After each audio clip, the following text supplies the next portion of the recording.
My dear brothers and sisters, we have already seen many times through the Word of God, every good act comes from God. Everything that we have good, all the goodness that we have in us, it is from God. It is God who has given us. If I am able to love someone, if I'm able to do something special, it is God who's given us this quality.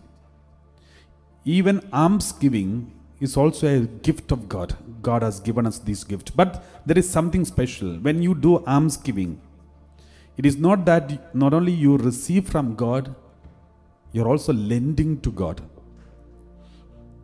And where God is indebted to us, for every other thing, for every other good act, we are indebted to God. But in alms giving, God is indebted to us. We are lending God. So we read like this in the Word of God, Proverbs chapter 19, verse 17. We read like this, Proverbs 19:17. Whoever is kind to the poor lends to the Lord, and he will be repaid in full. Whoever is kind to the, normally when we give money, we expect them to come return it. We lend to the people and then we expect them to return it. And even when we give a small charity, we normally do the charity to those people whom we love, whom we know.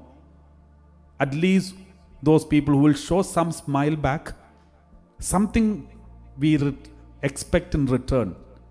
I have seen many people saying, Father, I was the only person to help them when they came to UK. I gave them accommodation, I took them all around and everything I gave. And now they are settled. They don't even call me. They don't even respect me. They don't even remember me. For my birthday, they don't even wish me.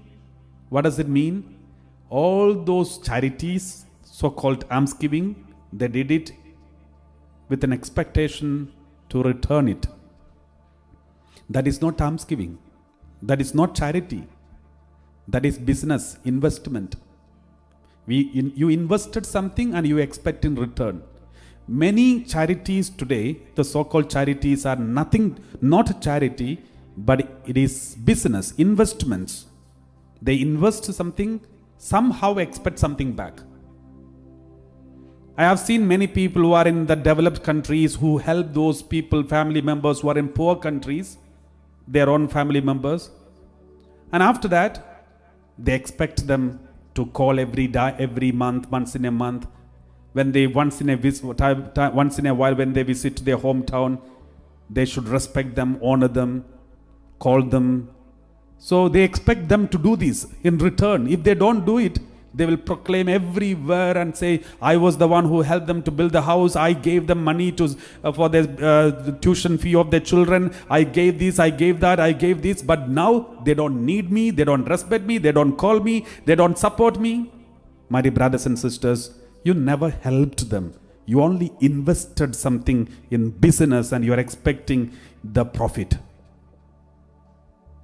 That is why we don't get any blessing from God for all this almsgiving, because we never did almsgiving. Maybe some of you must have already done almsgiving in a true sense without expecting anything in return, but majority of us, most of our almsgivings are not really almsgiving. Those are investments.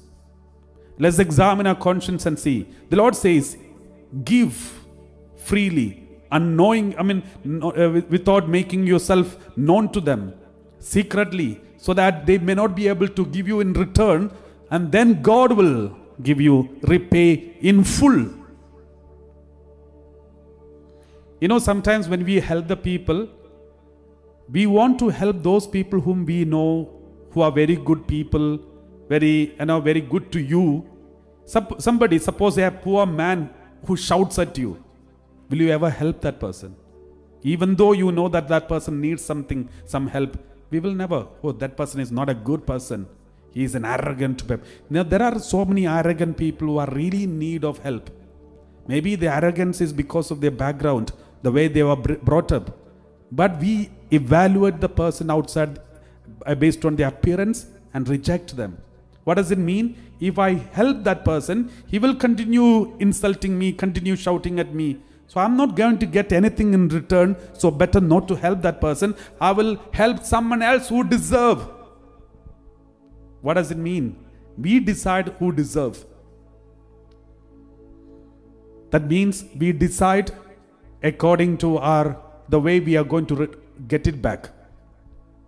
Therefore, Bible says very clearly, whoever is kind to the poor lends to the Lord and will be repaid in full. When you give secretly to the poor people without even their knowledge, just give them, support them, especially those people whom you don't know, who doesn't know you. Give freely. Support them, help them. Maybe those belong to another country. Maybe you are in poor countries, poor people, abandoned orphans. Support them. And nobody knows it is you who helped, but God knows. And you are lending to God, and He will pay you back in full.